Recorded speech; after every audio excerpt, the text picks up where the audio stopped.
y agradecemos la colaboración que nos presta el SENA a través de esta tecnología que nos permite llegar a ustedes, sobre todo en el nivel territorial, con estos temas que son realmente de mucha importancia para ustedes.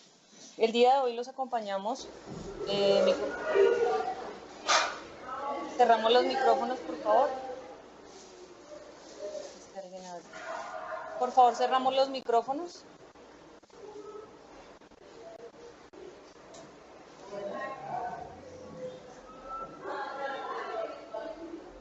Les agradezco por favor que cerremos los micrófonos para poder continuar. Los micrófonos, gracias.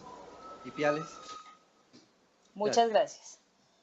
Les venía diciendo, el día de hoy vamos a hablar sobre el modelo estándar de control interno MESI. Los acompañamos hoy mi compañera Andrea Jaramillo y mi nombre es Miriam Cubillos, ambas profesionales de la Dirección de Gestión y Desempeño Institucional. La agenda del día de hoy pues ya la conocen ustedes usualmente en estas 2 horas. En la primera hora vamos a revisar, magistralmente vamos a revisar todo el contenido de esta presentación relacionada con toda la estructura del modelo, y en la segunda hora o 45 minutos finales vamos a recibir todas las inquietudes en el orden en el que nosotros les vayamos dando la palabra al final para poder optimizar el tiempo, que ustedes vayan organizando muy bien qué es lo que van a ir preguntando, que sean preguntas concretas, para poderle dar la posibilidad a la mayoría de regionales que puedan preguntar. Sin más preámbulos, se los dejo con Andrea, que les va a hablar de todo el modelo. Bien, buenas tardes. Nuevamente bienvenidos a todos. Agradecemos la participación a quienes asisten hoy a las regionales del SENA y a quienes están aquí en la sede de Bogotá. Como les decía Miriam, en el día de hoy vamos a trabajar todo lo que tiene que ver con la actualización del modelo estándar de control interno MESI. Entonces, para entrar en materia, ella les contó un poco la agenda que vamos a trabajar el día de hoy, que efectivamente va a ser un poco, la primera parte, mostrar toda la estructura general del modelo, basado especialmente en los productos mínimos, y en la segunda, digamos, resolver las inquietudes puntuales que tengan ustedes. En primera instancia, vamos a abordar los objetivos que tenemos con esta videoconferencia. En un segundo momento, abordaremos y les recordaré rápidamente el marco normativo, que sé que ustedes lo conocen claramente, pero solo para tenerlo como referente. Luego pasaremos, digamos que a la parte gruesa de la presentación, que es toda la estructura general del modelo, como les decía, basado sobre todo en los productos mínimos, que es el valor agregado o lo que ustedes pueden tener en las entidades para implementar efectivamente un sistema de control interno. Luego miraremos unas instancias de participación. Este tema es bastante relevante, pues en las entidades todavía confundimos los responsables de la implementación, de la evaluación, del seguimiento y demás al sistema de control interno, entonces es pertinente aclarar estas instancias. Y finalmente, como les decía, cerraremos con el panel de preguntas. Bien, los objetivos de la videoconferencia. En primer lugar, establecer los conceptos básicos sobre el desarrollo y sostenimiento del MESI. Digamos que en este componente vamos a tener claridad sobre todas las definiciones del sistema de control interno y demás, y sobre los elementos necesarios para el desarrollo y sostenimiento del mismo. Segundo, identificar aspectos relevantes de la estructura general del MESI, enfocarnos en aquellos productos y en aquellos elementos que trae la actualización del modelo. Tercero, dar a conocer las metodologías y orientaciones para cada componente del modelo.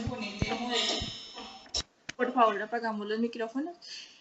Frente a este objetivo, digamos que es muy importante, a lo largo de esta charla les vamos a ir mencionando algunas metodologías que nosotros desde el Departamento Administrativo de la Función Pública hemos venido desarrollando para facilitar digamos, el desarrollo e implementación de algunos elementos en las entidades, tales como es el tema de riesgo, de indicadores, entre otros, de auditoría y demás.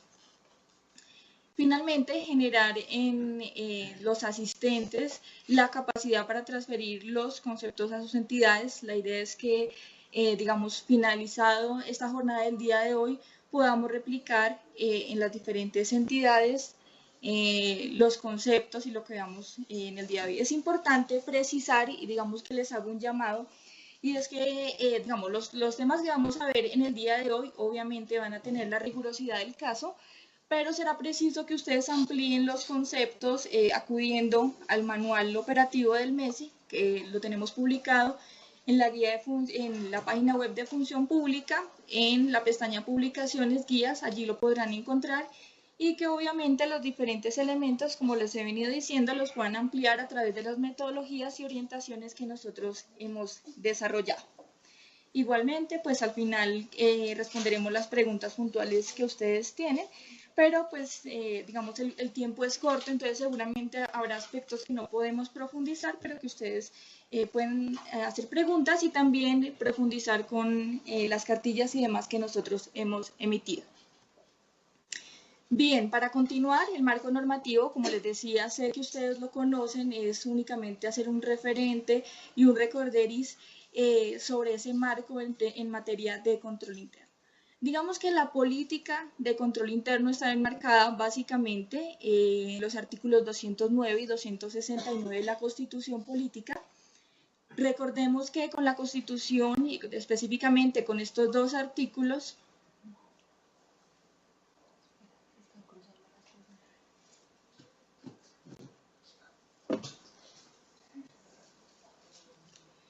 perdón, es que había una interferencia. Ok, entonces recordemos que la política nacional de control interno, digamos que está enmarcada inicialmente en estos dos artículos, 209 y 269 de la Constitución. Gracias a estos artículos, digamos que hoy no hablamos de control previo.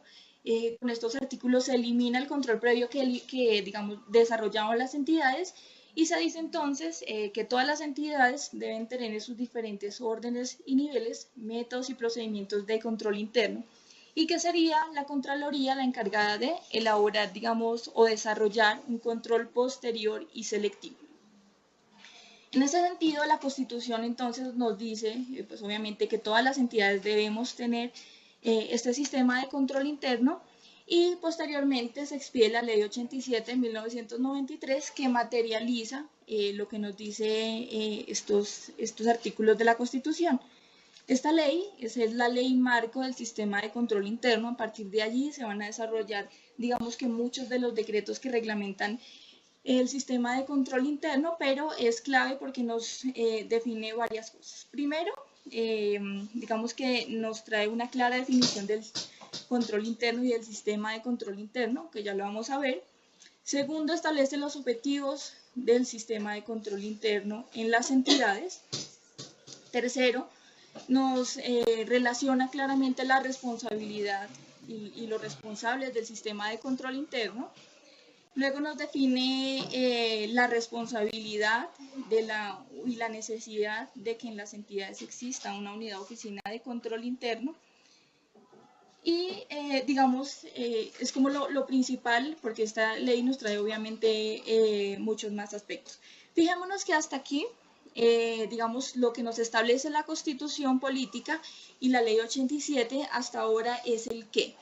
El que en las entidades debe existir métodos, procedimientos y demás de control interno, y que deben establecerse, digamos, unos mecanismos dentro de las entidades para garantizar que exista ese sistema de control interno. Sin embargo, aún no, digamos, hasta el año 1993 no teníamos el cómo. Entonces, digamos que posteriormente el gobierno nacional, con el propósito de fortalecer el sistema de control interno en las entidades, emite el decreto 1537 de 2001. Este decreto hoy está compilado en el decreto 1083 de 2015, que es el decreto único sectorial de la función pública. En este decreto se consolidan, digamos, todos los decretos en materia de competencia de nuestro departamento administrativo, como el tema de empleo público, control interno y demás. Todo lo que tiene que ver con los decretos que hasta la fecha se habían emitido son derogados y consolidados por este único decreto, allí los van a encontrar. Bien, entonces continuando con lo que les decía, ese decreto 1537 empezó a decir a las entidades el cómo desarrollar y cuáles serían los instrumentos para fortalecer el sistema de control interno. Entonces, en este decreto nos empiezan a hablar de los 5 roles que deben desarrollar las oficinas de control interno. Nos hablan de la valoración de riesgos, entendido como esa evaluación de la efectividad de los controles que deben realizar las oficinas de control interno. El acompañamiento y asesoría que deben brindar, obviamente basados en su independencia y su objetividad. En el realizar esa evaluación y seguimiento a través de los ejercicios de auditoría interna, en el fomento de la cultura de control, generando esos espacios para que las entidades y sus servidores, digamos, puedan fortalecer su autocontrol, y finalmente la relación con entes externos, es decir, servir como ese puente, ese canal entre la misma administración y los órganos de control. Posteriormente, en el año 2005, si ustedes se acuerdan, se expide el decreto 1599, mediante el cual se adopta el modelo estándar de control interno para las entidades públicas. Este decreto, digamos, obligaba a todas las entidades a implementar el sistema de control interno y específicamente el modelo estándar de control interno. Recordemos que inicialmente se dio un plazo de 2 años, fue ampliado hasta el 2008, especialmente para los municipios de tercera a sexta categoría. Sin embargo, pues digamos que es un llamado de atención, es preocupante, aún tenemos entidades que no tienen implementado el MESI. Luego, digamos que pasados 9 años nos dimos cuenta de que las entidades, dada su complejidad, dados sus cambios, incluso los cambios internacionales en modelos como COSO, que fue actualizado en el año 2013, pues era necesario también hacer cambios que permitieran fortalecer el sistema de control interno en las entidades.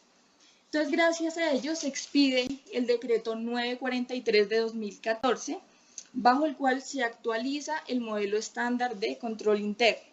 Digamos que este proceso de actualización contó con la participación de muchos jefes de control interno, de la academia, del Instituto de Auditores Internos de Colombia y, digamos, de demás autoridades competentes en la materia, quienes realizaron sus recomendaciones, obviamente a partir de la experiencia y demás, y pudimos de esta manera expedir, digamos, la actualización. Es importante mencionar que no hablamos de un nuevo MESI, hablamos de la actualización del modelo estándar de control interno. Este decreto 943 de 2014 también se encuentra compilado en el decreto 1083 de 2015, específicamente en su capítulo 6. Bien, entonces, digamos, para resumir este marco normativo, vimos entonces que la Constitución Política y la Ley 87 nos crean como ese gran marco, ¿cierto? La sombrilla del sistema de control interno, nos establecen el qué, y específicamente con el decreto 1537 y el 943 es que decimos a las entidades cómo. A través de la expedición de la primera versión del MESI, es que le decimos a las entidades, mire, el MESI va a ser una herramienta que les permite a ustedes operar el sistema de control interno. Es ya puntualmente, digamos, materializar a la entidad cuáles son esos controles mínimos que debe tener la entidad para hacer frente a esas posibles desviaciones que se nos presentan y que nos van a impedir el cumplimiento de los objetivos institucionales. Bien, entonces, si recuerdan, cuando vimos inicialmente la ley 87, vimos, digamos que unos artículos clave que traigo en esta diapositiva y son específicamente lo que tiene que ver con la definición, el fin y los objetivos de control interno. En primer lugar, se entiende por control interno, fíjense bien, un sistema integrado por el esquema de la organización, el conjunto de planes, métodos, principios, normas, procedimientos y mecanismos de verificación y evaluación adoptados por una entidad. ¿Por qué es importante esta definición? Porque fíjense que nos dice que el control interno no es la oficina de control interno, es decir, yo puedo como entidad no contar con una oficina de control interno, pero estoy obligado a tener implementado un sistema de control interno. La oficina es un elemento más de ese sistema de control interno. ¿Pero qué es el control interno? Casi que me abarca todo lo que necesita o lo que requiere la entidad para llevar a cabo su gestión y para cumplir con sus objetivos institucionales. tales como los planes, los principios, los procesos, los procedimientos, casi que me trasciende toda la organización. ¿Con el fin de qué? ¿Para qué tengo un sistema de control interno? Para fortalecer a las entidades con el fin de que establezcan esos elementos preventivos que me permitan hacer frente a situaciones que se me puedan presentar. Por eso hablo que no puedo por eso hablamos que mediante estos mecanismos garantizamos una seguridad razonable porque seguramente siempre habrán situaciones que se presenten y que me impidan, digamos, el cumplimiento 100% de los objetivos. Pero sí, obviamente, debo tener los controles muy efectivos para garantizar de la mejor manera que se lleguen a cumplir y que obviamente cumpla esa misión institucional, esos objetivos institucionales y en última, digamos que hacia donde nos dirigimos las entidades, hacia los fines esenciales del Estado. Bien, frente a los objetivos. Entonces ya vimos la definición, ya vimos el para qué. ¿Cuáles son los objetivos que se establecieron en la Ley 87 de 1993? Digamos que estos son los principales, hay otros, si ustedes la consultan los van a ver, pero en primer lugar es aumentar la eficiencia, eficacia y efectividad de la gestión institucional. Es decir, garantizar que yo no cumpla, digamos, en materia de número únicamente con realizar las cosas que se establecen en los objetivos institucionales, sino que lo haga con un adecuado manejo de los recursos y que eso que haga, esos resultados que tengan, efectivamente tengan un impacto en la población y en los usuarios. Entonces, fíjense, no es únicamente cumplir por cumplir, es cumplir de manera oportuna, haciendo una asignación eficiente de los recursos y garantizando pues que quienes reciben se encuentran satisfechos con los productos que se están entregando. Bien, el segundo objetivo es generar mecanismos que permitan la evaluación y el seguimiento de la gestión de la organización. Entonces, fíjense que este objetivo es muy importante, digamos que tiene dos componentes. De un lado, es que la misma entidad tenga sus propios mecanismos de evaluación y que también obviamente cuente con mecanismos como los que utiliza la Oficina de Control Interno a través de su auditoría interna o de los procesos de evaluación. Es decir, los procesos o los mecanismos de evaluación que tiene la entidad no únicamente se encuentran en cabeza de la Oficina de Control Interno, sino que desde los mismos procesos debemos tener los procesos de autoevaluación que nos permitan hacer seguimiento.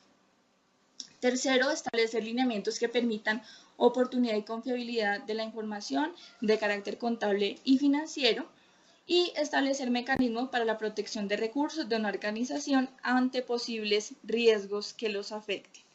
Fíjense que este tema de los riesgos tal vez es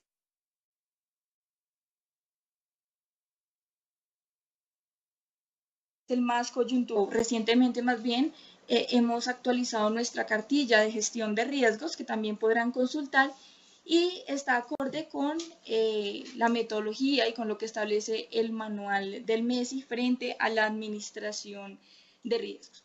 Digamos que la gestión de riesgos es fundamental porque, y obviamente el establecimiento de los controles, lo que nos va a permitir hacer frente a todos esos factores externos e internos que nos pueden estar afectando el cumplimiento de los objetivos. Bien. Entonces, como les decía, con la expedición del decreto 1599 de 2005, se exige o se expide la primera versión del modelo estándar de control interno. Sin embargo, 9 años después, gracias a, digamos, los cambios que tienen las entidades, la misma actualización del COSO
chequeo, digamos que era bastantes elementos, que algunas cosas se repetían y digamos que era un poquito más complejo. Digamos que esta también fue una de las razones que nos llevó a nosotros, digamos, a evaluar y decir que si es un sistema de control interno, obviamente sus elementos deben estar interrelacionados y que, digamos, gráficamente debe ser más amigable a las entidades para entender, digamos, la gestión también bajo el PHBA, ¿no?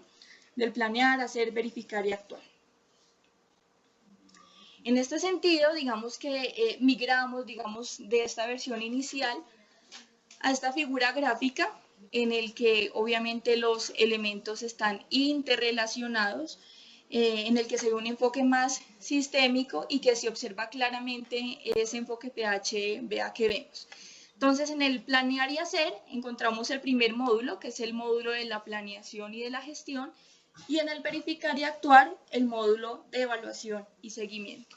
¿Cuál es el valor agregado, digamos, dentro de la estructura inicial que tiene la actualización? En primer lugar, agregamos este módulo transversal de información y comunicación, que creemos es importantísimo para las entidades porque es el que les permite, digamos, interactuar con sus partes interesadas. Bien, entonces pasamos de un MESI inicial que tenía 3 subsistemas, como ya lo vimos, a un MESI actualizado, el cual contiene 2 módulos, el de planeación y gestión, el de evaluación y seguimiento y un eje transversal. Pasamos de 9 componentes a 6 componentes, de 29 elementos a 13 elementos. Es importante precisar acá que ningún elemento, digamos, se eliminó, lo que se hizo fue fusionar algunos de los elementos, fortalecer algunos más que otros.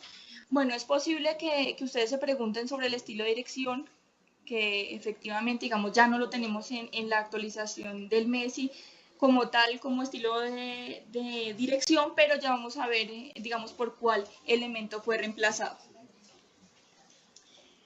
Bien. Entonces, digamos que esta es la versión actualizada del modelo. ¿Cuáles fueron, digamos, los principales cambios? Como les decía, inicialmente, un valor agregado fue el módulo de información y comunicación para garantizar que las entidades puedan fortalecer esos mecanismos para transmitir información a sus partes interesadas. Digamos que otro tema fundamental fue el fortalecimiento del tema de evaluación mediante la auditoría interna, basada en estándares internacionales. Ahí incluimos algunos de los consejos, digamos, para la práctica internacional de auditoría interna, que también hemos venido trabajando con el Instituto de Auditores. Otro tema importante fue el tema de administración del riesgo. También lo alineamos, digamos, con lo que establece el modelo COSO-ERM y la ISO 31000. Ahí también se empiezan a recoger, obviamente no está toda la metodología, pero tiene el enfoque que establecen estos modelos internacionales. Otro, digamos, de los aspectos que recogió esta actualización del modelo fue establecer la claridad de que la responsabilidad de la implementación del sistema de control interno debe estar en cabeza de la alta dirección y que corresponde a la Oficina de Control Interno únicamente evaluar la sostenibilidad y el desarrollo de este modelo. Obviamente podrá brindar asesoría y acompañamiento en el mismo, pero su función fundamental es realizar evaluación y seguimiento.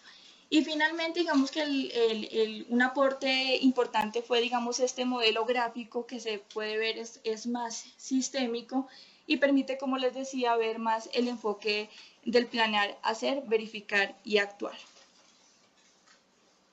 Bien, entonces ya entendiendo, digamos, esos antecedentes del modelo, esos requisitos o necesidades que, digamos, nos facilitaron a nosotros la actualización, vamos a entrar a desarrollar como tal la estructura del modelo basados principalmente en los productos mínimos. Bueno, es importante recordar que otro, digamos, de los aportes que trae esta versión del modelo es que trae justamente los productos mínimos y unos consejos para la práctica que les permite a las entidades, obviamente, digamos, tener una guía para actualizar estos elementos de sus entidades e implementarlos para los que no los tienen. El primer módulo, como lo veíamos, es el de control de planeación y de gestión. ¿Qué busca este módulo? Como su nombre lo indica, principalmente, inicia con la planeación, es agrupar todos esos elementos que me van a garantizar el cumplimiento de la misión, de la visión, de los objetivos, de los principios, de las metas y las políticas. Adicionalmente, digamos que esto es lo que tiene que ver con la planeación, y adicionalmente, frente a la gestión, digamos, nos enmarca sobre todo el tema del desarrollo del talento humano como un tema estratégico, el tema de planes, programas, proyectos, procedimientos, indicadores y administración de riesgos.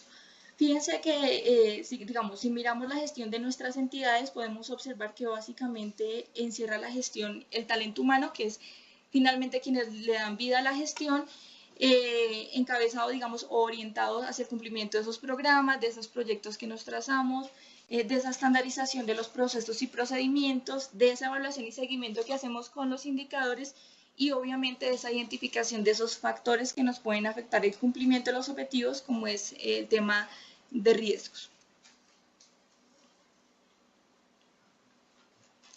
Bien, este primer componente, este primer módulo de planeación y gestión tiene el primer componente que es el desarrollo del talento humano. Como yo les decía, el tema de talento humano, si bien digamos que en nuestras entidades lo tenemos en muchos casos como un proceso de apoyo, casi que se convierte en un tema estratégico. ¿Y estratégico por qué? Porque finalmente son los servidores públicos quienes les dan vida a la gestión y quienes permiten, digamos, llevar a cabo las operaciones y garantizar que se cumplan esos objetivos institucionales.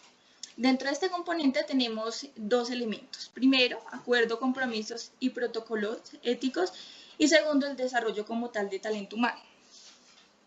Frente a los acuerdos, compromisos y protocolos éticos, digamos que siempre los hemos asimilado y no está mal, digamos, con el código de ética, ¿cierto? O con los códigos de buen gobierno que tenemos en las entidades. En este punto, digamos que es importante decir que efectivamente todas las entidades seguramente cuentan con un código de ética, pero digamos la reflexión frente al código de ética es que no debe ser un documento que tenga una lista de principios o una lista de valores que muchas veces los confundimos, que incluso a veces entidades tienen más de 20, pero pues nadie los conoce, nadie los sabe y pues digamos no genera valor agregado a la entidad. ¿Cuál es la recomendación frente al código de ética? Digamos que desde... Aló. Por favor. Doctora, disculpa. ¿Qué posibilidades hay de ver las diapositivas? No estamos viendo las diapositivas. Gracias, muy amable. Ya los desconecto y los vuelvo a conectar para que puedan verlo.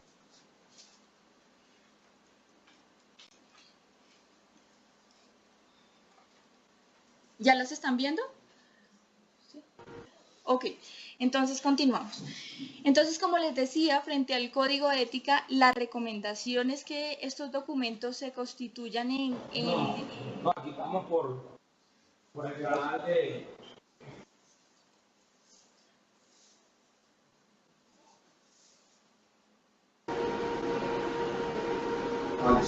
Listo, doctora, muchas gracias.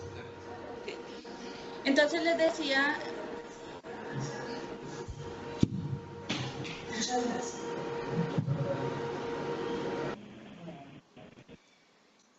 Bien. Les decía entonces que la recomendación es que estos códigos de ética se constituyan en un documento que guíe la conducta de los servidores, es decir, que establezcan pautas frente a la conducta. Acá hay un ejemplo. Se establecen los principios, ejemplo, integridad, la definición provee la base para confiar en su juicio, pero establece unas reglas de conducta claras. Ejemplo, obligación de respetar las leyes y divulgar lo que corresponde de acuerdo con la ley y la profesión. En otros casos o entidades, de acuerdo a su naturaleza, podría ser no recibir dádivas o regalos, digamos, de la ciudadanía y demás para, no sé, que algún conflicto de interés se pueda presentar allí. Digamos que todas estas reglas deben estar claramente definidas en ese código de ética y, como les decía, no constituirse únicamente en un listado de principios y valores. Entonces, el llamado allí es a que empecemos a revisar esos códigos de ética. Para eso les sugiero consultar la guía de modelo de la USAID, en la cual, digamos, establecen elementos claros para la formulación de códigos de ética y de buen gobierno. Obviamente, recordarles que estos códigos de ética deben ser construidos participativamente y socializados, digamos, dentro de la entidad, con todo el personal. En algunas ocasiones hemos encontrado o hemos visto que en muchos municipios se contrata, digamos, la construcción de este código de ética y finalmente pronto se publica, pero no se conoce en la entidad. No, es importante que a partir, obviamente, de la naturaleza de la entidad, de las características y demás, todos los servidores puedan participar, obviamente, en la construcción del mismo. Bien, seguimos con el desarrollo del talento humano. Fundamental que las entidades cuenten con un manual de funciones y competencias. Aquí hay otro llamado y es que las entidades nos quedamos muchas veces únicamente en las funciones, es decir, este manual únicamente establece esas funciones y no esas competencias. ¿Y qué son las competencias? Son esa capacidad que tiene el servidor público de alcanzar resultados. Recordemos que nosotros como servidores públicos tenemos unas competencias comunes. ¿Cuáles son? La orientación a resultados, la orientación al ciudadano, la transparencia, el compromiso con la organización. Todo ello debe reflejarse digamos, en las funciones de cada uno de los servidores, independientemente o no si tenga, digamos, una prestación o una atención directa con la ciudadanía. Digamos que todo lo que hacemos en las entidades en últimas redunda en los resultados que a ellos les entregamos. Seguimos con el plan institucional de capacitación. Seguramente todas las entidades contamos con un plan institucional de capacitación. Lo que pasa es que en algunas está más jalonado que en otras. ¿Y a qué me refiero con jalonado? Que muchas veces las entidades o las oficinas de talento humano formulan estos planes sin atender a las necesidades reales, ¿cierto?, de, digamos, los servidores públicos. Entonces es importante que se haga de verdad un diagnóstico de necesidades de cada una de las áreas, de efectivamente, digamos, qué debilidades tienen los funcionarios, que se apoye, por ejemplo, en las evaluaciones de desempeño y que a partir de estas evaluaciones, digamos, yo pueda ver qué debilidades tienen los funcionarios. Muchas entidades dicen, pero es que no tenemos presupuesto para, digamos, para mandar a la gente a capacitarse y demás. Digamos que hay varias alternativas. Inicialmente sabemos que está realizar convenios, por ejemplo, con la ESAP o con el SENA, o incluso que dentro de las entidades se generen proyectos de aprendizaje colectivo en el que los mismos funcionarios que tengan, digamos, más fortalezas en unos temas puedan capacitar a los demás. Entonces, digamos que no es una excusa y no es por cumplir, sino es realmente que lo tengamos. Segundo, el plan no puede quedar allí, debe hacérsele seguimiento y debe evaluarse. ¿Y evaluar qué? No que asistieron tantos, digamos, participantes o que se hicieron tantas capacitaciones, sino que efectivamente esas capacitaciones generaron impacto, digamos, cambiaron esas debilidades que presentaban los funcionarios, digamos que ya se encuentran en un mejor nivel y demás. O sea, digamos que es un ejercicio bastante completo y no únicamente por cumplir. Seguimos. Los programas de inducción y reinducción. Las entidades, obviamente, cuando entran las personas nuevas, generan unos programas de inducción, pero tenemos debilidades en la reinducción. Entonces es importante que cada que se haga digamos, un proceso de reestructuración o se expida una nueva norma o cambiemos las caracterizaciones de procesos de la entidad y demás, pues invitemos a todos los servidores, digamos, que tienen cierta continuidad y demás, para que puedan actualizarse en estos temas. Y finalmente el programa de bienestar e incentivos, pues que también obviamente sabemos que es útil en las entidades. Finalmente yo les hablaba del tema de estilos de dirección. Este tema no desapareció, digamos que hoy lo hemos reemplazado en el tema de autoridad y responsabilidad y básicamente se ve reflejado en el compromiso que tiene la alta dirección para el sostenimiento y actualización obviamente del MESI, en generar esos espacios pues para que se puedan construir, actualizar, revisar y demás, todos estos elementos y todos estos controles que hemos venido viendo y vamos a ver en el desarrollo de la presentación. Bien, el segundo componente es el de direccionamiento estratégico. Como les decía, es un tema fundamental el de la planeación. Si no planeamos adecuadamente, obviamente, digamos, difícil se va a conseguir ese cumplimiento de los objetivos institucionales y de la misión que tiene la entidad. ¿Están viendo la presentación?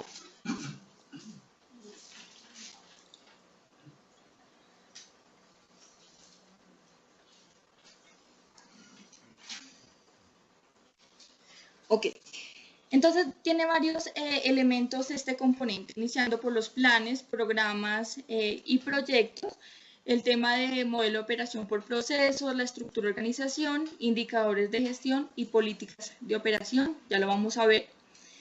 Digamos que, sobre todo para las entidades del nivel nacional, sabemos que el decreto 2482 de 2012 estableció el modelo integrado de planeación y gestión, mediante el cual se agrupan todas las políticas de desarrollo administrativo.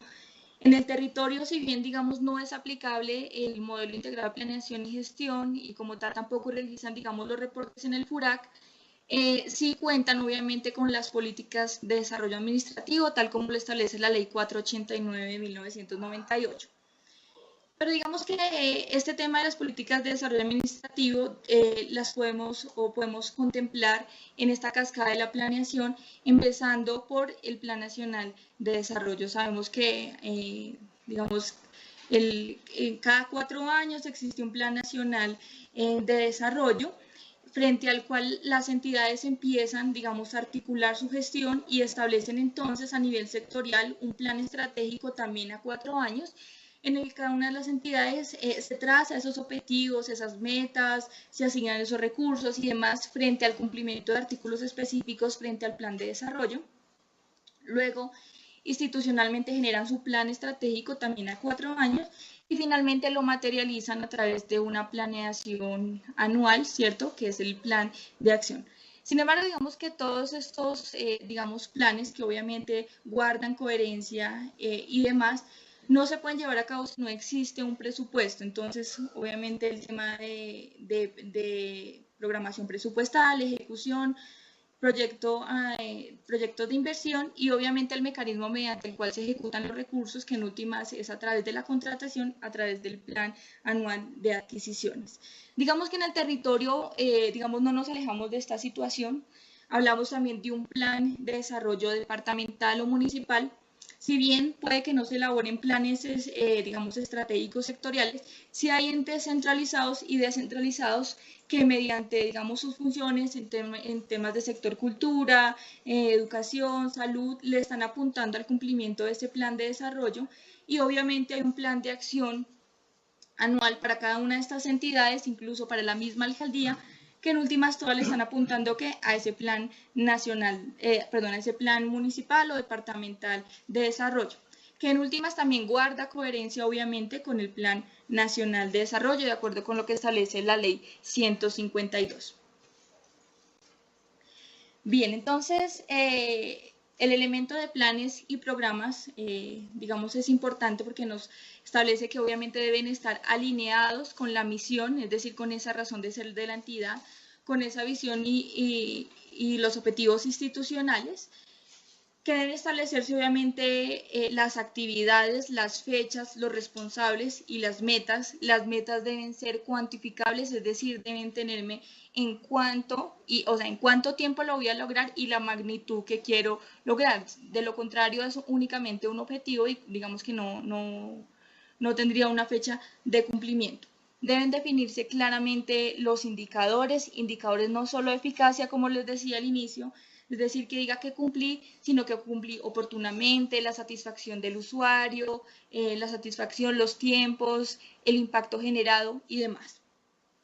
Bien, otro tema fundamental, digamos que también crucial, digamos, en todo el modelo estándar de control interno, es el tema de modelo de operación por procesos. Este tema es fundamental, ustedes saben, desde la ley 872 empieza a hablar el tema de gestión de la calidad y de procesos, y como les decía, en el decreto 1537 se retoma para que las entidades, digamos, adopten manuales o el modelo de operación por procesos.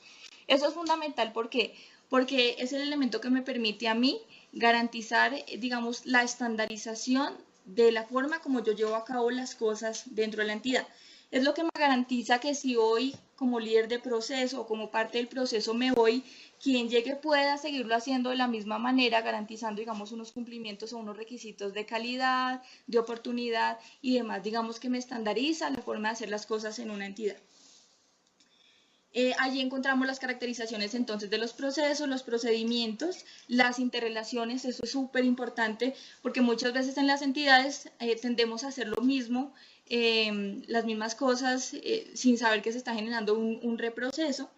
Clasificación de procesos, ya saben, misionales, estratégicos, de apoyo, y fundamental el normograma. Es importante que todas las entidades y ojalá por proceso tengamos claramente el normograma. Sabemos que todos los días se actualizan las normas, digamos que esto es un control que nos garantiza que no vamos a generar incumplimientos, ¿cierto?, frente al desconocimiento de la norma, porque digamos que desconocimiento no exime la responsabilidad. Y la estructura organizacional, que en últimas pues es la que me establece las líneas de autoridad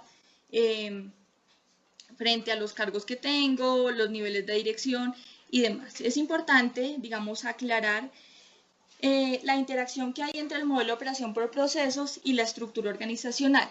Es decir, no hay que confundir que por tener, digamos, 5 dependencias tengo 5 procesos. Es posible que una dependencia tenga varios procesos o que 2 dependencias compartan un solo proceso y demás. Entonces, ese análisis deberá realizarlo cada entidad de acuerdo, digamos, obviamente a su planta de personal, a su estructura, a sus características, competencias y complejidad y demás. Bien, voy a pasar rápidamente el tema de modelo de operación por procesos, que sé que muchos ya lo conocen.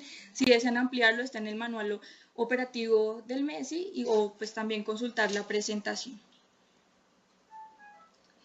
Este es un ejemplo de caracterización de proceso. Obviamente, digamos, ustedes podrán hacerle los ajustes que quieran, pero es importante que esté claro el objetivo del proceso. Esto nos va a garantizar también una identificación adecuada de riesgos, una identificación adecuada de indicadores y demás, el alcance, dónde inicia, dónde termina, los proveedores externos, internos, a quién entregamos, los requisitos, documentos asociados y demás. Otro de los componentes dentro de este proceso de direccionamiento estratégico, dentro de este, digamos, módulo de planeación y gestión, es el de administración de riesgo. Como yo les decía, es un tema muy clave en la entidad porque es lo que me va a garantizar a mí un adecuado manejo de todos aquellos factores que llegan a afectar o desviar mi cumplimiento de los objetivos y la misión institucional. Este componente también lo teníamos, digamos, en la versión inicial del MESI, pero recordemos que ahí teníamos 5 elementos. La política de administración de riesgo era lo último que hacíamos. Teníamos la identificación de riesgo y el contexto estratégico aparte. Digamos que hoy lo fusionamos en un solo elemento que se llama identificación del riesgo, que comprende digamos, los 2 momentos. Y análisis y valoración de riesgo también estaban separados y aquí se fusionan en un solo elemento. Los invito a que consulten la cartilla de administración de riesgos que publicamos el año pasado. No se encuentra ya se encuentra en la página web de nuestra entidad, en el link publicaciones.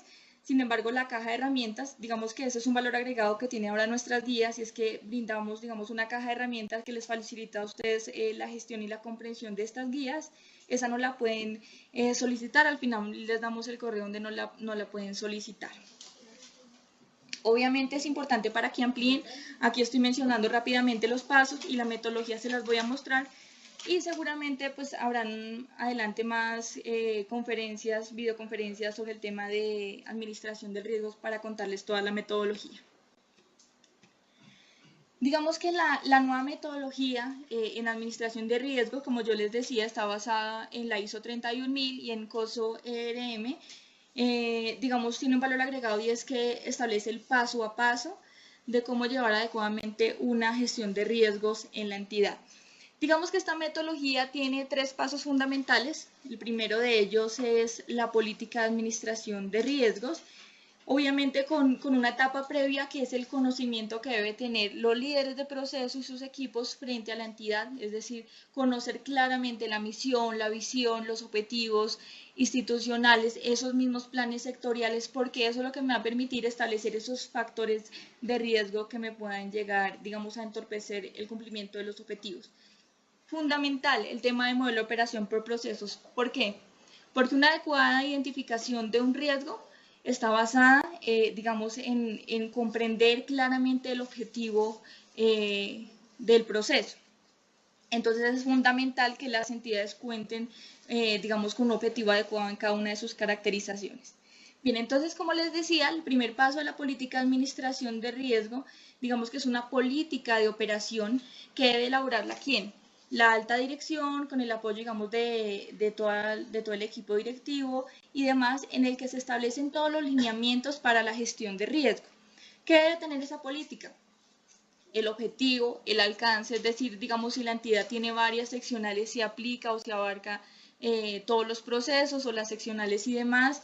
Debe establecer los niveles de impacto que vienen en la cartilla que les sugiero consultar, los niveles, los tipos de riesgo a que se expone la entidad, si existe un software que maneje la entidad para riesgos, allí debe establecerse claramente, digamos, la metodología para utilizar ese software.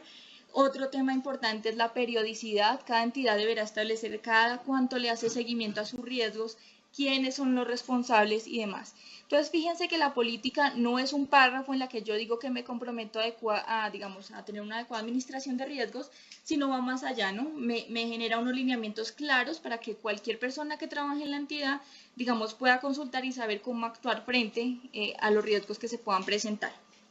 Segundo paso, identificación de riesgo. Como les decía, clave tener las caracterizaciones de los procesos para identificarlos. El primer paso es el establecimiento del contexto estratégico, que no es más que listar esos factores internos y externos que se me presenten en la entidad. Con base en ello, determinar unas causas, identificar el riesgo. Allí en la cartilla también tendrán las técnicas y en la caja de herramienta, digamos, algunas fichas en Excel que les van a facilitar esa identificación. Y el tercer paso, la valoración de riesgo, que tiene dos momentos. El análisis de riesgo, que es la calificación de la probabilidad del impacto, y la evaluación del riesgo, que es, digamos, la valoración o la evaluación de esos controles establecidos, a ver si han sido efectivos o no, y determinar de allí lo que llamamos el riesgo residual, que es el que permanece después de tener establecidos unos controles. Y finalmente, el monitoreo y la revisión. Entonces, este tema es súper estratégico en todo el tema del sistema de control interno. ¿Cuáles son las tipologías de riesgo? Que también es bueno que, digamos, se establezcan desde la política. Tenemos riesgos financieros operativos relacionados con todo el tema presupuestal y financiero que realizan las entidades, estratégicos con la planeación, la emisión de lineamientos y demás, de imagen, cómo nos percibe la ciudadanía, digamos, frente a esos productos y servicios que estamos entregando, legales o de cumplimiento, el incumplimiento de esas normas y deberes que se establecen claramente, tecnológicos asociados con todo el riesgo informático y de corrupción como esa desviación de poder para intereses o para un beneficio particular. Bien, seguimos entonces con el módulo de evaluación y seguimiento. Vimos que la primera parte, digamos, es la más robusta porque es la que me establece todo el proceso de planeación y de gestión que debe tener la entidad. Fíjense que hasta acá podemos observar que el MESI, digamos, no es más que esa herramienta que me agrupa todos esos elementos que trascienden toda la gestión de la entidad y que me garantizan, como lo hemos venido repitiendo, el cumplimiento razonable de esos objetivos. Si alguno, digamos, de esos elementos no lo tuviéramos, empezamos a tener dificultades en ese cumplimiento. Todos esos son controles que deben tener las entidades. Bien, en el módulo de evaluación y seguimiento, digamos que tenemos dos miradas, yo lo decía inicialmente. Por un lado, son esos procesos y esos elementos que debe tener la entidad para realizar su propia evaluación, es decir, esos mecanismos de autoevaluación que se deben generar desde los líderes de proceso, y por otro, la función, digamos, fundamental que ejercen las oficinas de control interno, que es el de evaluación y seguimiento mediante la auditoría interna. ¿Qué busca este módulo? Agrupar todos esos parámetros de control que permitan valorar de forma permanente la efectividad del control interno y así como la eficiencia, eficacia, efectividad de los procesos a nivel de ejecución de planes, programas, proyectos, resultados de la gestión, con el propósito de ¿qué? De detectar todas esas desviaciones, establecer tendencias y generar recomendaciones. Es por eso que decimos que el proceso, digamos, de evaluación y también de auditoría interna debe generar un valor agregado a la entidad Es decir, no es únicamente un enunciado de esas cosas que están mal o esas desviaciones que se vienen presentando, sino que a partir de allí se generen unas acciones de mejora que garanticen que esas cosas, digamos, no se vuelvan a presentar. Bien, el primer componente es la autoevaluación institucional. Como les decía, digamos que la autoevaluación responde a ese proceso básicamente que deben liderar los líderes de proceso con sus equipos a través del seguimiento de los indicadores, ¿cierto? Antes de que llegue la oficina de control interno, es necesario que los líderes de procesos se sienten con sus equipos, revisen su gestión, hagan seguimiento a los indicadores, a ver a qué, digamos, el nivel de satisfacción de los usuarios, la oportunidad en la que estamos entregando los productos y los servicios, miremos los indicadores, los planes de mejoramiento, entre otros. Digamos que eso nos va a garantizar que una vez llegue la oficina de control interno, pues ya nosotros hayamos, digamos, subsanado muchas de las cosas o irregularidades que encontremos, digamos que se generen hallazgos menores, aunque sabemos obviamente que la función de las oficinas de control interno es de tipo preventivo. Sin embargo, pues mucho mejor que se corrija antes de que llegue una auditoría interna.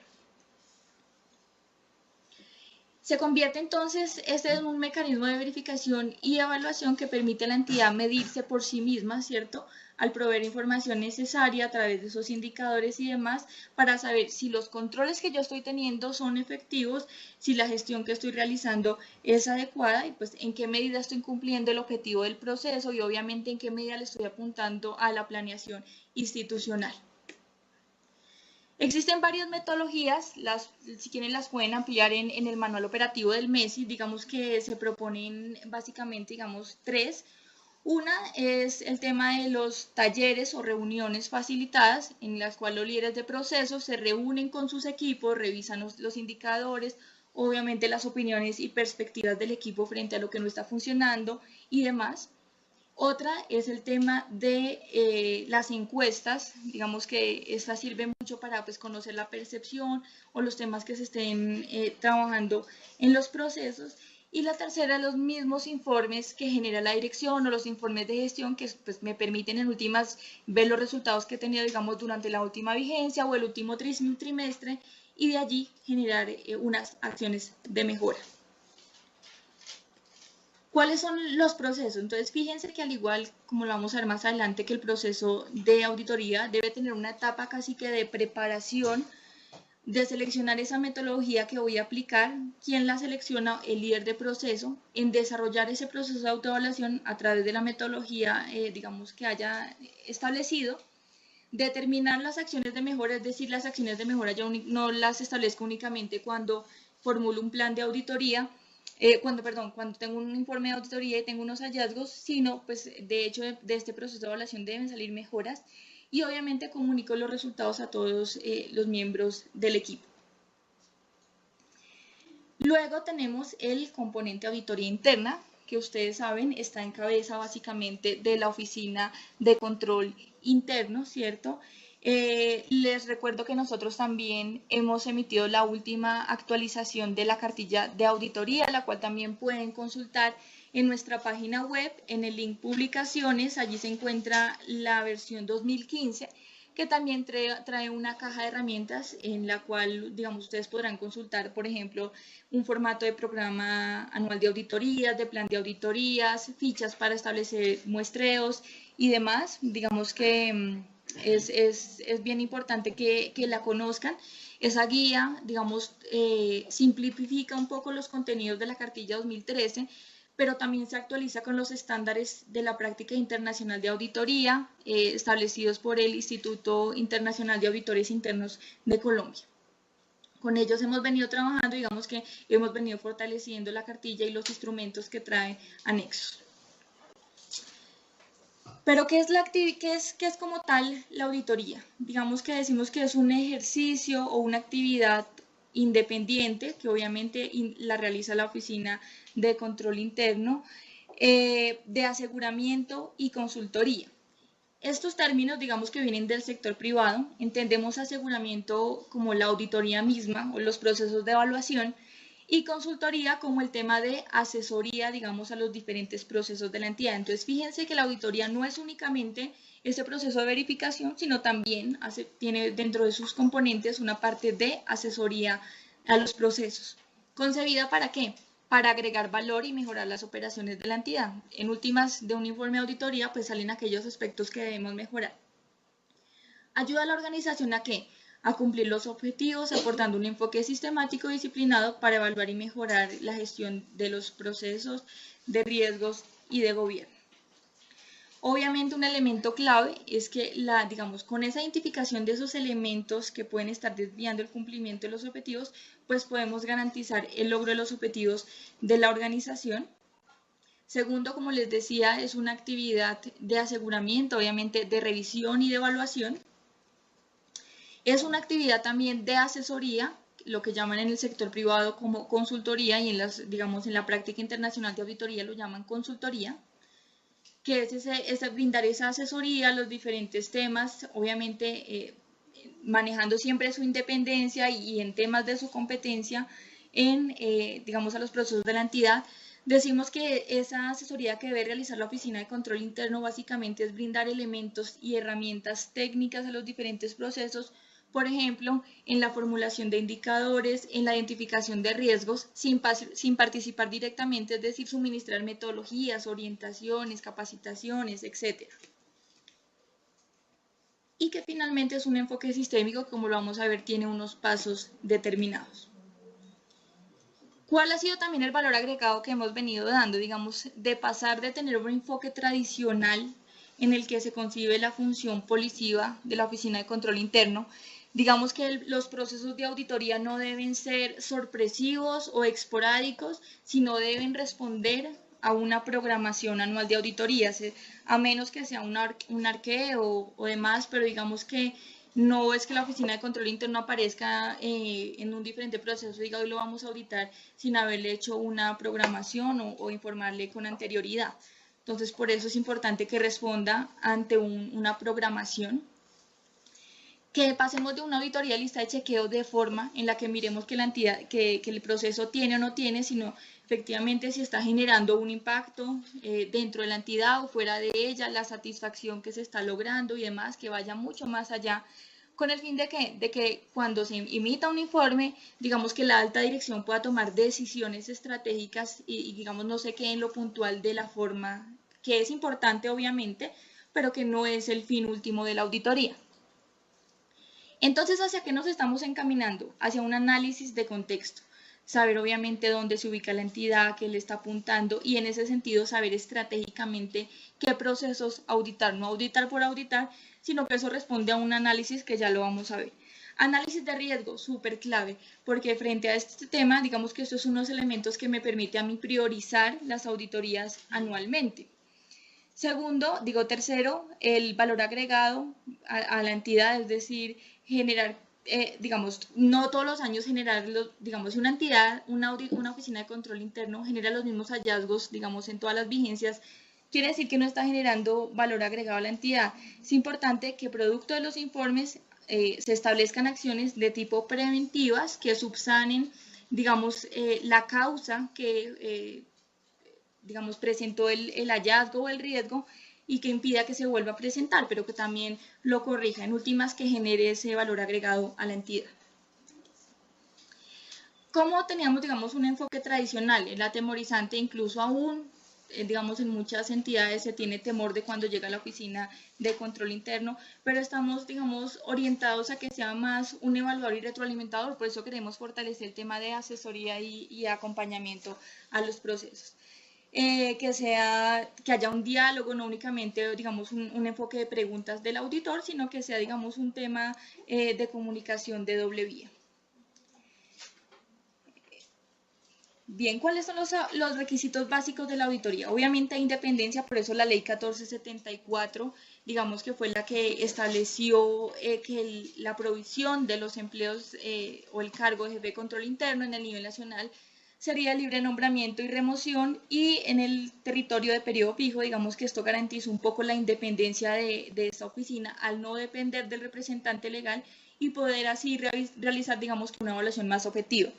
Segundo, entrenamiento técnico y capacitación. Quienes laboran en las oficinas de control interno no deben saber únicamente de control interno, deben capacitarse en temas como tecnología para hacer, digamos, auditorías en temas tecnológicos, en temas financieros, contables y demás.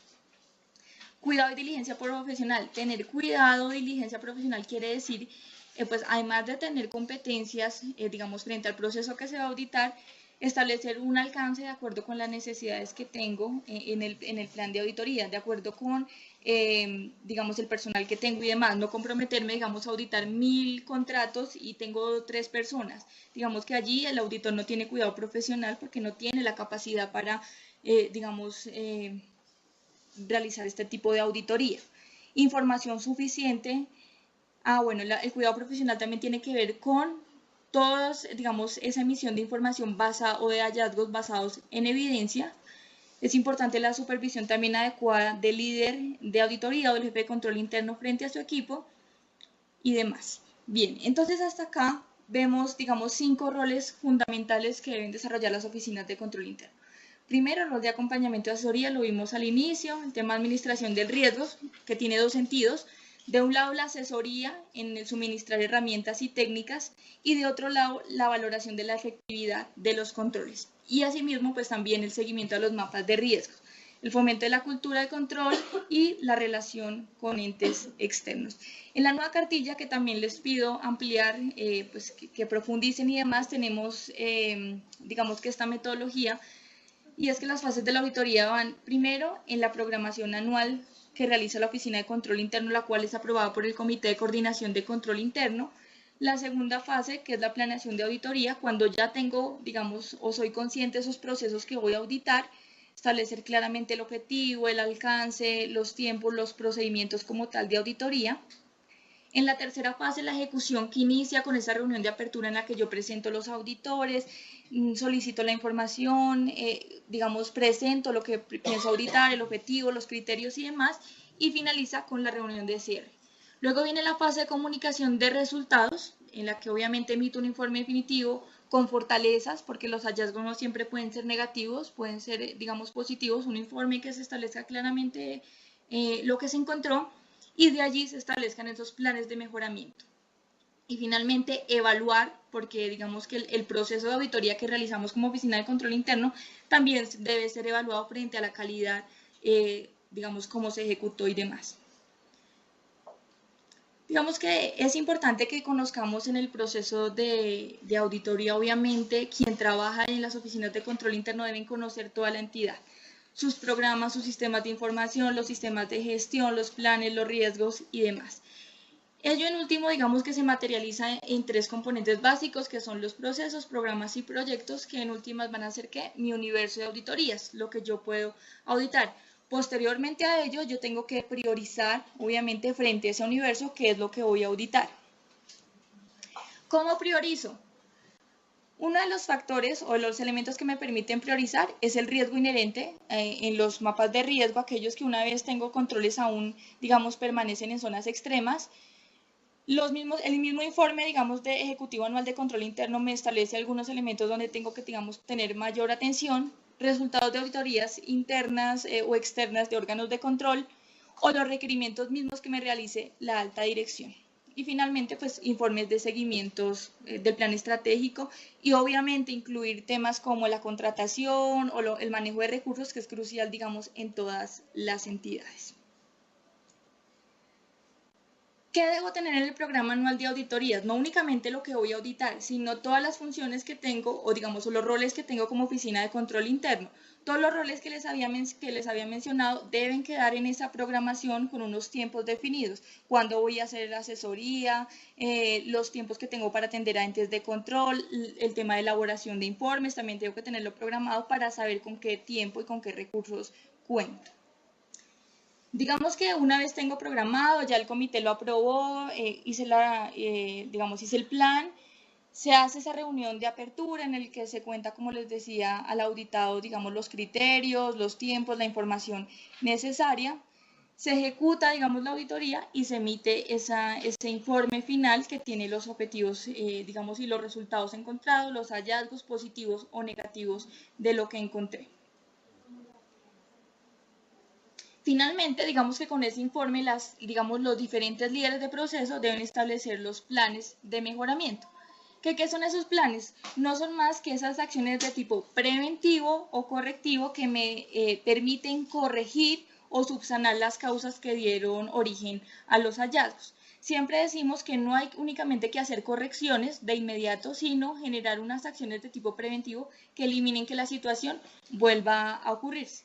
Tenemos 3 tipos de planes de mejoramiento. Por proceso, es decir, los que realizan, digamos, los líderes de proceso frente a auditorías internas realizadas por la Oficina de Control Interno o realizadas por organismos de control, que en última se recogen en el formato de plan de mejoramiento institucional al cual le realiza el seguimiento la Oficina de Control Interno. Pero también tenemos un plan de mejoramiento que es el individual. A este plan de mejoramiento, digamos que es producto de la evaluación de desempeño que debemos realizar cuando encontramos debilidades en la gestión de cada uno de los servidores. Importante, como les decía, digamos, establecer acciones preventivas y correctivas, pero para ello hay que definir las causas que dieron origen a los hallazgos.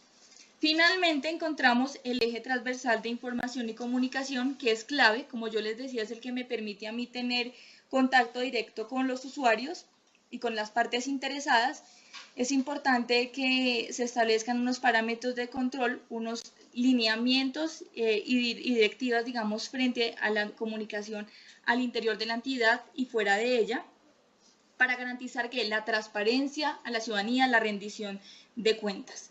La información y comunicación externa es todo aquello que me permite comunicarme con esas partes interesadas. La interna son esos mecanismos de comunicación al interior de la entidad, como son los manuales, las políticas, el mismo manual de operación por procesos al interior de la entidad, el plan de información y de comunicaciones que manejemos.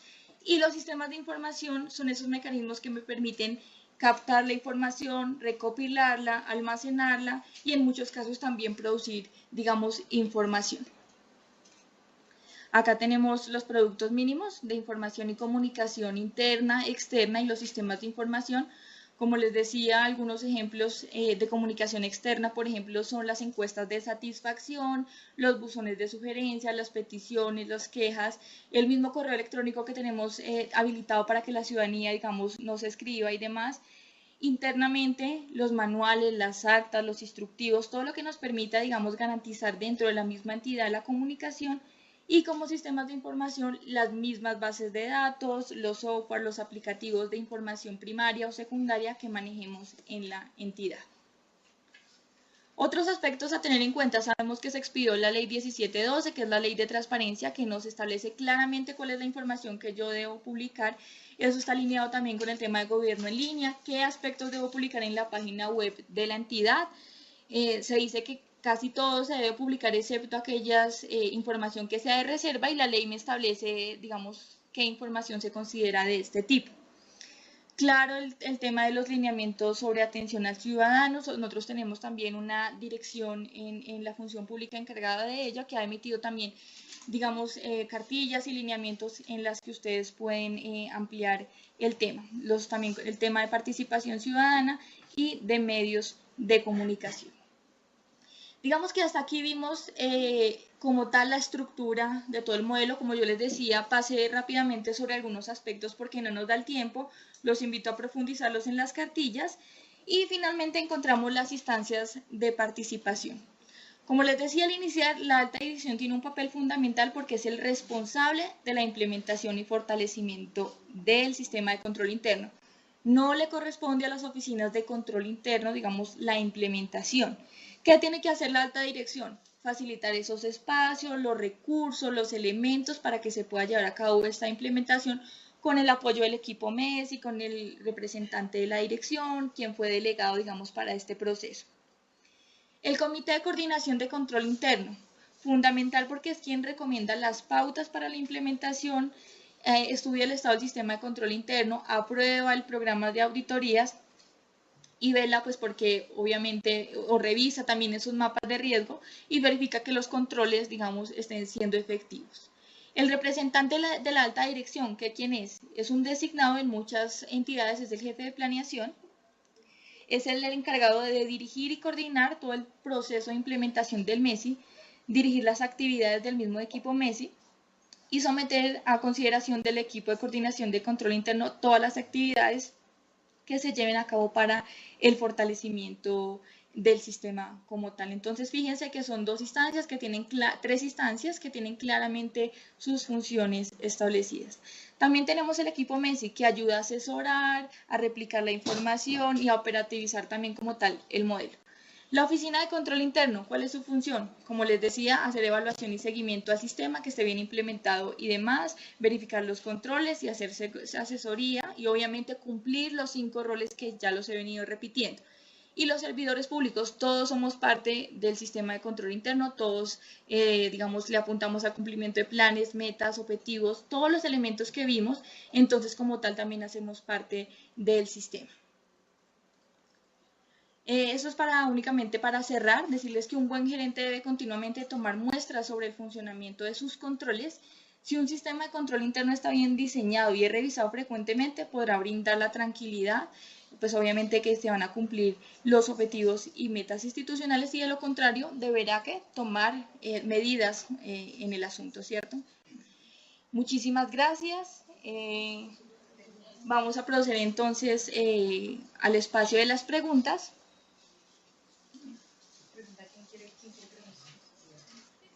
¿Quién quiere preguntar? ¿Cómo les asignan? Okay.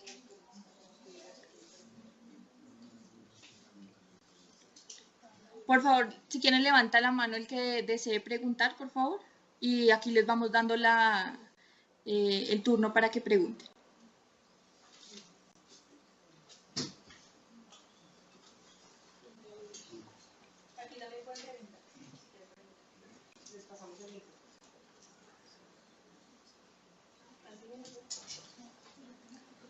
Hay una pregunta. Preguntas, por favor, desbloquea su micrófono y la realiza, por favor. Gracias. Sí, señor. Adelante. Por favor, gracias. Dice. Vamos a escuchar una Ok, ya te doy la palabra. Vamos a escuchar una pregunta que hay acá.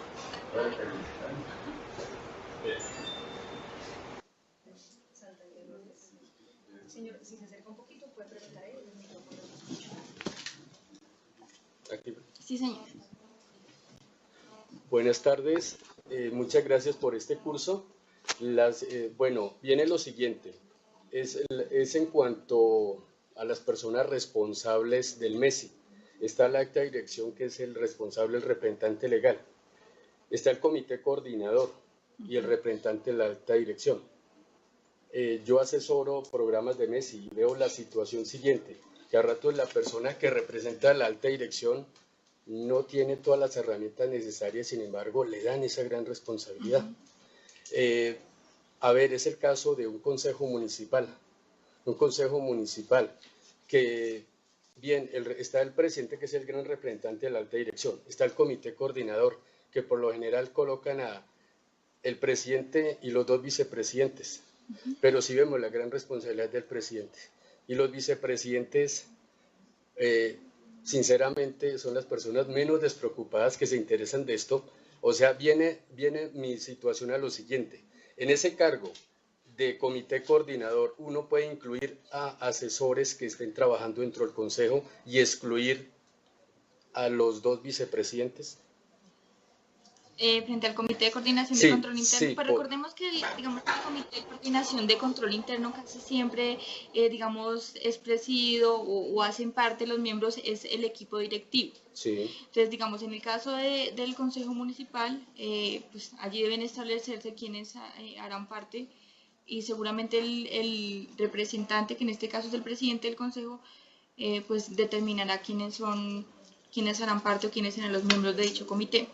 Sí, porque tal como lo sabemos, hay un equipo también de trabajo del MESI, y hay un equipo y está el equipo evaluador, ¿cierto?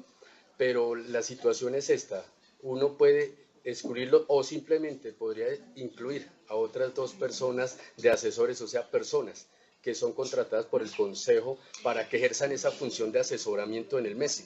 No, digamos que los miembros como tal del equipo, digamos personal externo contratados para asesorar no podrían hacer parte de ese equipo, deben ser efectivamente los miembros de la corporación. O sea, por ejemplo, en este caso, el asesor contable y el asesor jurídico podrían formar parte de ese. Si hacen parte, digamos, o son miembros de la organización, obviamente, pero no contratistas, digamos, por prestación de servicios y demás, no podrían hacer parte del comité. Lógicamente, son contratistas. Entonces no podrían hacer parte, únicamente, digamos, serían los miembros de la corporación o los concejales y demás. Y personas que están contratadas directamente por la corporación, o sea, tienen cargos administrativos, ¿no? De relación administrativa. Estas personas, entonces, ¿en dónde la involucraríamos en el equipo MESI? Digamos que podrían apoyar o replicar la información dentro del equipo MESI. Si no tienen más personal, digamos que dentro del equipo MESI sí podrían apoyar, pero en el Comité de Coordinación de Control Interno no, porque digamos que ellos tienen una tarea crucial de responsabilidad, de dirección, de aprobar el plan de auditorías, de generar una serie de recomendaciones y demás. Y digamos, por ley y demás siempre se ha establecido pues, que obviamente debe ser el equipo de la alta dirección y obviamente vinculados a la entidad formalmente. Es que lo he visto en otros municipios y ni tienen incluido a los asesores. Y lo tienen. Tienen que ser personas de planta. Bueno, entonces el llamado es ahí a corregir, digamos, la situación. Bueno, entonces solamente formarían, era parte del equipo de trabajo MESI. Sí. Teníamos una pregunta en Santander. Sí. De la regional de Caldas. Buenas tardes. Ya, enseguida. Primero vamos con Norte de Santander y luego seguimos con Caldas. Buenas tardes. Sí, señor, buenas tardes. Dentro de la exposición que tú hacías, tú mencionabas que dentro del proceso evaluador, como en la auditoría interna, decías que pues si en vigencias repetitivas se presentaban hallazgos que fueran totalmente similares o los mismos, decías que la idea es, o el objetivo principal, sería buscarle como un valor agregado. ¿Cierto? Tú decías que, por ejemplo, podíamos hacer los pasos de plan de mejoramiento, hacerle seguimiento al plan de mejoramiento, pero si esos hallazgos vuelven a ser repetitivos y no hay ninguna mejora, la Oficina de Control Interno de Gestión puede pasar ese caso a la oficina disciplinaria. No, digamos que recordemos que el tema de auditoría interna tiene dos enfoques, como lo decíamos, uno de aseguramiento y otro de consulta. El de aseguramiento es el de evaluación en el que efectivamente puede, digamos, establecer unos hallazgos, y el de asesoría, pues justamente, el de consultoría, justamente la asesoría.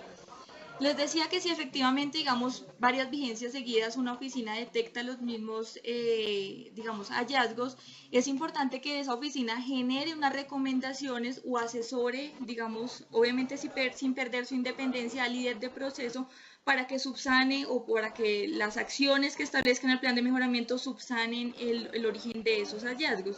Si la Oficina de Control Interno únicamente identifica y le dice, mire, esta es la situación que se presenta, pero no genera ninguna recomendación, ninguna asesoría, digamos que ahí también tenemos debilidades. Ahora, frente al tema disciplinario, habrá que ver, digamos, el hallazgo específico, digamos, el tema es específico, y llevarlo entonces en primera instancia al Comité de Coordinación de Control Interno para que se tomen las decisiones desde la alta dirección, se generen unas acciones y demás. Como te digo, hay que ver específicamente el tipo de hallazgo, pues obviamente porque si llega a un organismo de control seguramente va a generar un hallazgo y se adelantarán los procesos disciplinarios penales a que haya lugar. Sin embargo, recordemos que la Oficina de Control Interno no tiene ese alcance disciplinario y llega entonces hasta identificar ese hallazgo y generar unas recomendaciones y asesorar, obviamente. Digamos que el valor agregado es esa asesoría o digamos, en la construcción de acciones necesarias para subsanar lo que originó el hallazgo. Ok, gracias, muy amable. Bueno, sí, señor. ¿Seguimos con Caldas?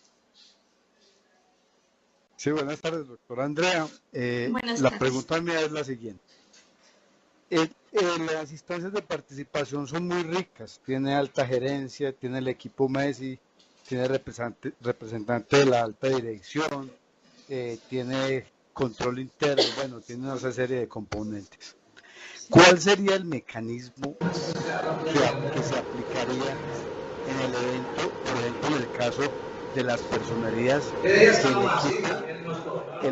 el equipo está compuesto únicamente por el personero y su secretario. ¿Qué mecanismo le daría usted darle la riqueza y la participación a los grupos, a la alta dirección y a todos los componentes que requiere el MESI en este estado de las instancias de participación? Gracias. Gracias, doctor, por su pregunta. Esta pregunta la hemos recibido digamos, en otras videoconferencias y también nos consultan bastante en la entidad. Nosotros digamos que hemos dado respuesta que bajo el principio de coordinación de las entidades públicas, ¿cierto? Las personerías municipales pueden buscar el acompañamiento de la Oficina de Control Interno, del jefe de control interno de la alcaldía del municipio. Entonces, justamente, obviamente, en muchas personerías, como usted lo indica, digamos que los funcionarios son el personero y la secretaria o el secretario, ¿cierto? Entonces, obviamente, digamos, no hay personal suficiente y demás, aunque, digamos, el proceso se vuelve mucho más fácil porque, pues, serán, digamos, el tema de manual de funciones, serán, digamos, únicamente... Dos cargos a los que hay que establecer el manual de funciones. Seguramente caracterización de procesos será mucho menor, serán digamos, los procesos que tenga a cargo específicamente, riesgos serán, digamos, obviamente acorde a los procesos, indicadores y demás. Digamos que el proceso es un poco más fácil. Sin embargo, la experiencia y demás nos ha dicho que nos podemos apoyar en, como le digo, principalmente en la oficina de control interno o en la jefe de control interno de la alcaldía de municipio, justamente para fortalecer todo el sistema. Correcto, la pregunta es, nosotros entraríamos a formar parte de ese equipo del nivel municipal y se supone que las personalidades tienen una autonomía aparte. No, digamos que podría, o sea, no le estoy diciendo que la personería entre a conformar del equipo de la alcaldía, sino que busquen un apoyo en el tema de fortalecimiento, si quieren, del equipo MESI a través de la oficina de control interno, es decir, que ellos a partir de la experiencia que tienen, del conocimiento de lo que tienen desarrollado, pues les puedan también brindar a ustedes mejores prácticas y decir cómo han venido desarrollando muchos aspectos. Es un tema eminentemente de asesoría, de acompañamiento, que no implica obviamente que ustedes vayan a perder la independencia, sino que en temas técnicos ellos los pueden asesorar y les pueden apoyar. Listo, doctora, muchas gracias, muy formal. Sí, señor, gracias. ¿Nariño tiene una pregunta? Adelante, Nariño. Buenas tardes. Adelante, adelante, por favor. Buenas tardes. Buenas Nariño, tardes. adelante. Nariño, adelante. Buenas tardes, ¿la escuchamos? Buenas tardes. Sí, buenas tardes. Una pregunta. Están hablando hace tiempo. Un segundo, por favor. momento. Vamos a dar primero Nariño, la no lo estamos palabra escuchando. a... Nariño, no lo estamos escuchando. Baupés, me permite un segundo. Primero va Nariño y luego Baupés. Primero Nariño. Primero vamos a escuchar a Nariño, por favor, y luego sigue Baupés. Nariño. Buenas tardes. Buenas tardes. Para los planes de mejoramiento que se sacan los hallazgos y luego se saca oportunidades de mejora, las oportunidades de mejora, ¿cómo se las trata en ese caso? ¿En plan de mejoramiento o en la próxima auditoría que se realiza al proceso? Ok. Como les decía, frente, digamos, al tener un informe de auditoría interna, bien sea de los organismos de control o de la oficina de control interno, se debe generar un plan de mejora que recoja el hallazgo, que se establezca la causa que originó el hallazgo y digamos que, como usted lo menciona, oportunidad de mejora sería una acción de tipo preventiva y una acción de tipo correctivo. La correctiva que me subsana inmediatamente, digamos, el hallazgo, y la preventiva que me impida que vuelva a suceder. Cuando la Oficina de Control Interno realice el próximo seguimiento, verificará la efectividad de esas acciones y entonces dará cierre a los hallazgos que generó, siempre y cuando, digamos, no se haya vuelto a presentar la situación. Si se vuelve a presentar, digamos que decimos que el hallazgo sigue latente y habrá que entonces que establecer nuevas acciones que efectivamente me eliminen la causa que lo originó. O sea, nosotros hacemos un plan de mejoramiento para la no conformidad o la observación, pero aparte de la no conformidad hay la acción de mejora. Ah, ya lo entiendo. Esa acción de mejora es independiente a la observación. Sí, ok, o sea, generan hallazgos, obviamente de tipo negativo frente a la inconformidad de algunos elementos, pero también generan otra cosa que le llaman acciones de mejora. ¿Sí? No, pero igual si son... Señora. Sí, correcto. Así. Okay. Pero si son, digamos, si son acciones de mejora, digamos, frente a fortalezas que tengan. Dile que esas pueden ser propuestas por los mismos servidores. Luego no necesariamente irían a un plan de mejora. Okay. Sí, digamos que esas oportunidades de mejora que generen en los diferentes procesos, obviamente se pueden generar, pero no necesariamente tienen que ir a un plan de mejora. Porque efectivamente, como lo hemos venido mencionando, al plan de mejora son aquellos aspectos que yo requiero subsanar frente a una situación encontrada.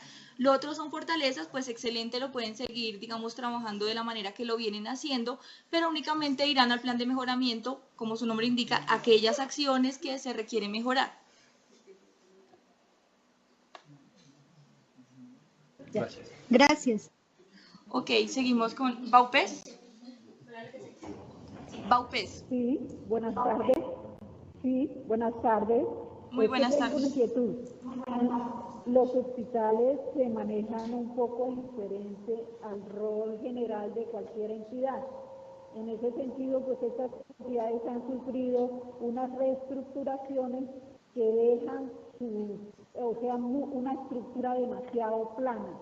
Es así que dentro de la planta de personal solamente se tienen 43 de planta, de los cuales solamente hay unos 12 por concurso.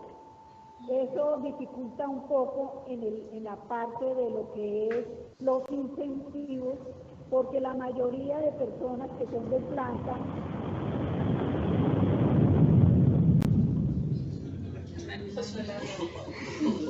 sí. La mayoría de personas que son de planta son de la parte de aseo y resulta que para hacer la calificación de la evaluación que debe hacer el control interno de las diferentes áreas resulta dificultoso porque la mayoría son de contrato y por lo general es una persona en cada oficina. Esto podría hacerse una herramienta para calificar los contratistas o cómo se hace en ese caso en los planes de mejoramiento individual. Ah, ok. Entonces, digamos que cuando les hablaba de los planes de mejoramiento individual, les decía, digamos, que o la base en la mayoría de casos estaba dada por la evaluación del desempeño. Efectivamente, el tema de evaluación de desempeño, la ley nos dice que debe ser obligatorio para los empleados de carrera administrativa. No obstante, también la Comisión Nacional del Servicio Civil se ha pronunciado al respecto y ha dicho que las entidades tienen la facultad de establecer mecanismos de evaluación para los empleados provisionales. Sin embargo, esos mecanismos de evaluación, digamos, no generan derechos de carrera. Es decir, yo puedo evaluar los provisionales efectivamente con un formato similar a los de empleados de carrera. Sin embargo, la calificación, digamos, no va a permitir que este funcionario acceda a encargos, a comisiones y demás. Es decir, es únicamente para verificar, digamos, el cumplimiento de las funciones que tiene asignadas y de los compromisos que fueron concertados. Entonces, en su caso, que me dice que son pocas las personas de carrera, pero que hay un número importante de provisionales, digamos que también pueden ser evaluados y digamos, la alta dirección de su entidad tendrá que entrar a establecer mediante qué mecanismo lo realizará. Ahora, frente a los contratistas, digamos que no es viable obviamente por el tipo de vinculación, evaluarlos. Sin embargo, los informes que realizan y que el interventor firma, digamos, son una muestra para evaluar que efectivamente están cumpliendo con los productos que se establecieron. Sin embargo, digamos que para los contratistas como tal, no hay un mecanismo de evaluación formal. Por tanto, no se deben generar, digamos, planes de mejoramiento para los contratistas, planes de mejoramiento individual, sino para las personas, como le decía, vinculadas mediante carrera administrativa o provisionalidad. Bueno, ¿alguna otra pregunta?